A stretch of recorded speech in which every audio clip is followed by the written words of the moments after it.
Hello biomates, welcome to class. आज हम बात करने जा रहे हैं द लिविंग वर्ल्ड। जीव जगत के अंदर हमारा टॉपिक आएगा जीव जगत में विविधता, diversity in the living organism. तो जब इस टॉपिक के बारे में हम पढ़ेंगे तो हम ये देखते हैं, हम अपने आसपास ऐसे बहुत सारे जीव देखते हैं, जैसे पक्षी है, कीट है, इंसेक्ट, डॉग है, कैट है, एनिमल है। मतलब ऐसे जीव देखते हैं जो साइज काफ़ी बड़े भी हैं। ब्लू व्हेल वगैरह जैसे मान लो ओशंस वगैरह में पाई जाती है तो उसका साइज एनिमल्स। और छोटे भी जीव हैं बहुत सारे हमारे आसपास। कुछ पेट एनिमल्स होते हैं, कुछ वाइल्ड एनिमल्स होते हैं। लेकिन हम लोग ये भी नोटिस करते हैं साथ साथ में कि कुछ ऐसे जीव भी हैं जिनको हम लोग अपनी नेक डाई मतलब सीधी आंखों से उनको देख नहीं सकते। तो इसी उसको देखने के लिए हमें माइक्रोस्कोप चाहिए, मतलब वो स्कोपिंग ऑर्गेनिज्म होते हैं। तो इनके साथ हम देखते हैं हमारे जो साइंटिस्ट हैं, वैज्ञानिक, अभी अब तक हम लोगों ने मानव ने लगभग 1.7 मिलियन से लगा के 1.8 बिलियन तक जीवों की खोज उनके बारे में डिस्क्राइब कर लिया है। और वो अलग अलग जगहों में पाए जाते हैं, अलग अलग एरिया में पाए जाते हैं, अलग अलग कॉन्टिनेंट, अलग अलग कंट्री में वो मिलते हैं। जब इनके डिस्क्राइब करने की बात आती है तब सभी जीव जो होते हैं अलग अलग पर्टिकुलर एरिया में पाए जाते हैं। तो उनके अलग अलग एरिया में पाए जाने के साथ साथ उनके साथ एक प्रॉब्लम क्रिएट हो जाती है। वो है उनका डिस्क्राइब करने का तरीका, उनका सबसे बड़ा नाम। अलग अलग रीजन में अलग अलग लैंग्वेज होती है, तो अलग अलग लैंग्वेज के कारण उनका नाम भी सभी जीवों का क्या होता है, एक ही जीव का अलग अलग लैंग्वेज में अलग अलग नाम पाया जाता है। तो इस प्रॉब्लम के कारण क्या हो सकती है, जब डिस्क्राइब करते हैं तब एक भ्रमकारी स्थिति उत्पन्न हो सकती है, एक कंफ्यूजन करने वाली स्टेट उत्पन्न हो सकती है।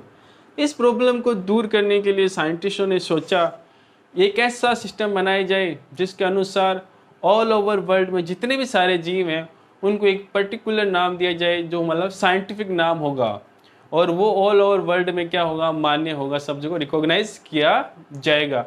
और उसी नाम को लेकर उनका सबका डिस्क्राइब किया जाएगा, जिससे आने वाले समय में उनको जब एक डिस्क्राइब करे, दूसरा डिस्क्राइब करे, तो उसको कोई प्रॉब्लम क्रिएट ना हो।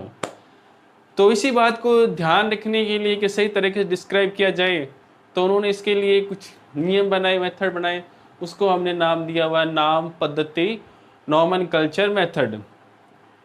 जब नॉमेनकल्चर मेथड बना तो साथ में ये भी देखा गया उनके लिए पर्टिकुलर हम लोगों ने उसके लिए रूल्स रेगुलेशन बनाए हैं, क्योंकि जो ऑल ओवर वर्ल्ड में मान्य होते हैं और उनके नाम के अनुसार ही, उनके रूल के अनुसार ही सब जगह उनको नाम दिया जाता है। तो इसीलिए प्लांट्स के लिए नाम देने के लिए जो रूल्स वगैरह हैं वो आते हैं ICBN, international code of botanical nomenclature. इसी प्रकार ये नियम एनिमल के लिए भी लागू होते हैं। ICZN, international code of zoological nomenclature.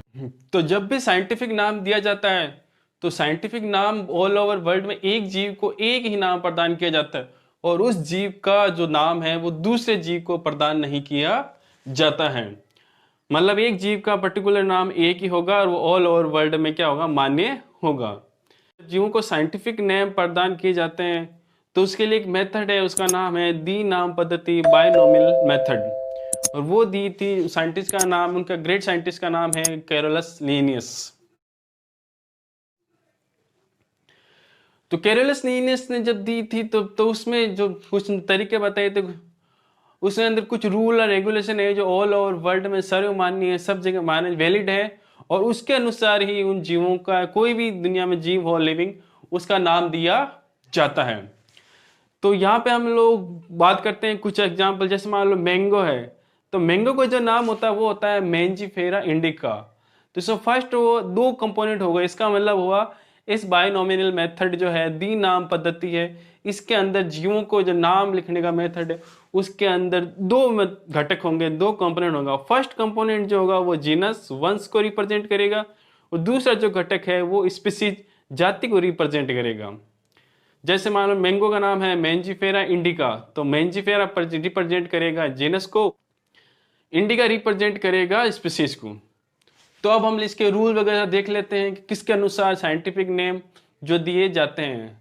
तो फर्स्ट रूल है इसके, जब भी साइंटिफिक नेम मतलब बॉटनिकल नेम हो या जोलॉजिकल नेम हो, तो उसको हमेशा दो कंपोनेंट में डिवाइड किया, दो कंपोनेंट से नाम चाहे किसी का एनिमल्स का हो चाहे प्लांट्स का, उसको दो भागों में डिवाइड कर, दो कंपोनेंट से मिलकर बना हुआ है। पहला कंपोनेंट जो होगा वो होगा वंश जीनस, दूसरा कंपोनेंट जो होगा वो होगा स्पीशीज जाति। जब भी नाम दिया जाएगा तो नाम देने के बाद उसका चाहे ऑल ओवर वर्ल्ड में उस नाम को कहीं पे भी डिस्क्राइब किया गया हो, कहीं पे भी डिस्कवरी हो, लेकिन उसको हमेशा लेटिनीकरण किया जाएगा, मतलब लैटिन लैंग्वेज में कन्वर्ट किया जाएगा, लेटिनाइजेशन किया जाता है। और जब भी लैटिन भाषा में इसका नाम लिखा जाएगा, जब भी इसका लैटिन भाषा में नाम लिखा जाएगा, उसको हमेशा तिरछी स्टाइल में मतलब इटैलिक स्टाइल में लिखा जाता है। इसी प्रकार अगर मान लो उसी नाम को अगर हैंड रिटन करना हो, हाथ से लिखा जाता है, तो उस नाम के नीचे अंडरलाइन की जाती है, या फिर अगर प्रिंटिंग हो रही है तो प्रिंट करने के समय उसको तिरछा छापा जाता है, टिल्ट किया जाता है, मतलब इटैलिक स्टाइल में छापा जाएगा। इस मेथड के जो दो कंपोनेंट है, वंश फर्स्ट जीनस और दूसरा है हमारे स्पीशीज जाति। तो जब भी नाम लिखेंगे तो पहला जो कंपोनेंट है जीनस वंश, उसका जो पहला लेटर होगा हमेशा कैपिटल लिखा जाएगा। इसी प्रकार जब हम स्पीशीज का नाम लिखेंगे तो उसका जो पहला लेटर होगा, फर्स्ट लेटर होगा, वो हमेशा स्मॉल लेटर रहेगा। और कुछ फिर जाति का जब स्पीशीज का नाम लिख देंगे, स्पीशीज के नाम लिखने के बाद ऑथर का नाम लिखा जाता है। ऑथर नाम से मतलब होगा उस ऑथर ने या उस साइंटिस्ट ने उस स्पीशीज का पहली बार डिस्क्राइब किया था, पहली बार स्टडी की थी। जैसे हमारा एग्जांपल है मैंजीफेरा इंडिका, तो इसमें देखेंगे आप लिखा हुआ है मैंजीफेरा इंडिका लीनियस लिन। इसका मतलब ये हुआ कि मैंजीफेरा इंडिका जो स्पीशीज है आम की, मैंगो की जो स्पीशीज है मैंजीफेरा इंडिका, उसका सबसे पहली बार जो डिस्क्राइब किया था वो कैरोलस लीनियस ने। Thank you for watching. बने रहिए बॉडी से फिट और माइंड से साइंटिफिक। God bless you.